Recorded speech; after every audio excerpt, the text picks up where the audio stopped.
Presentacion, Poblacion, Barangay Santa Maria. Dito tumitigil yung mga mga nagra-rides. Pero San Anthony de Padua, ayun yung simbahan, napakaganda rin guys. So magandang mag-sightseeing to guys. At ito na nga. So dito puntahan natin. Napakaganda, may mga bulaklak pa. So babain natin guys. So walking tour tayo dito sa Santa Maria Poblacion.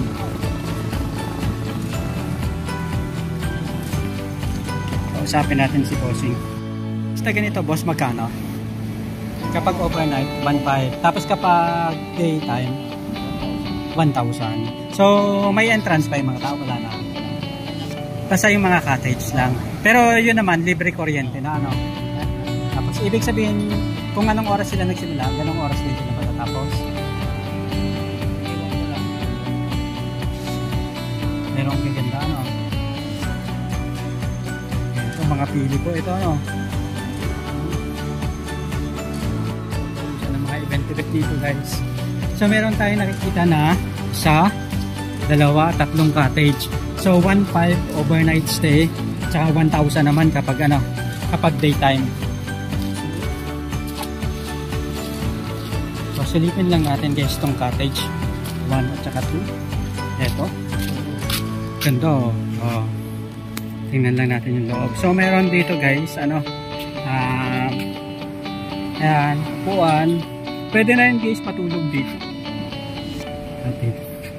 Ayan dun sa taas kanina tayo galing. Ito mga pili-pili. Meron ding comfort room dun sa taas sa kabila. Ito halos same lang. Ang maganda dito kahit high tide hindi abot ng tubig.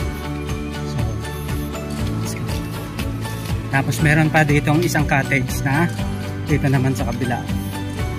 So far 3 cottage yung nakikita natin guys. Ayan.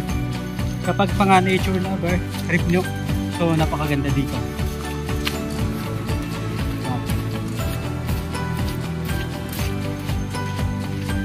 Ito merong mga bato-bato doon.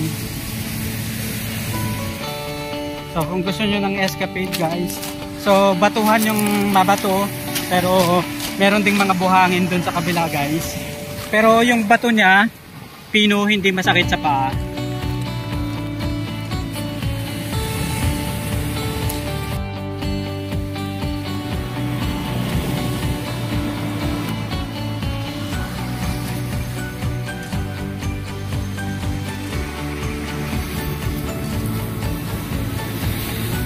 Ganda. So eto guys, sa one day escapade talagang sulit na sulit, panalong panalo na kayo dito. 3 cottage yung nakikita natin, tapos meron malaking function hall. So pwede nang ng pagdausan to guys ng mga wedding, beach wedding, sulit na sulit dito, napakaganda guys. Eto nga kasama natin si Mon. At nagpasama tayo na mag-drive dito papunta sa Presentacion. So mag 360 muna tayo guys. Ayan. Ito talagang napakaganda. Sulit na sulit Wow.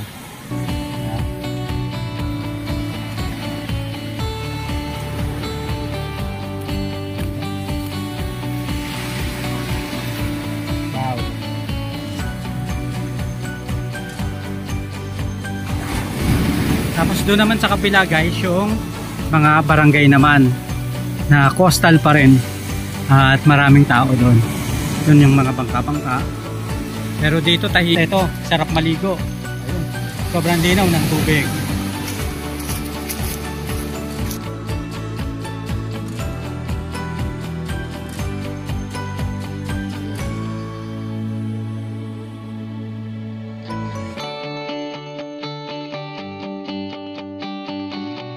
So ito guys, napakaganda ng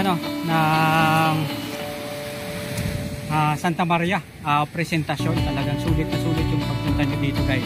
Kung kayo gusto mag-enjoy, mag-weekend, ayan, talagang napakaganda. At syempre, etong dagat naman talagang hindi siya white sand, pero may buhangin at medyo may bato rin.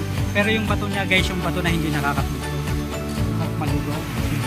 Ayun pa, may mga bangka nagpupuli ng mga isda. Dito to.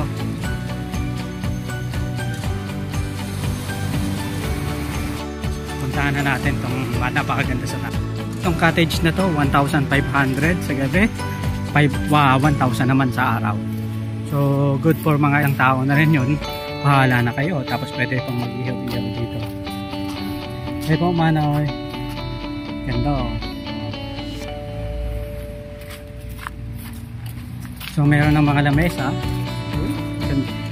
1, 2, 3 10, 11, 12, 13, 14, 15, 16, 17, 18, 19, 20, 21, 22, 23, 24 dito, function hall, sightseeing sa baba, pwede mag-inuman, mag-party-party.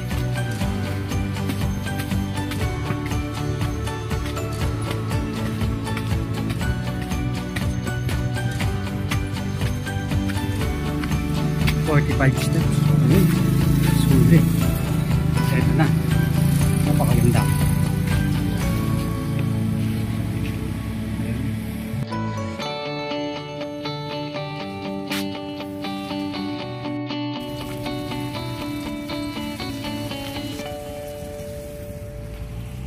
So ito nagkakita sa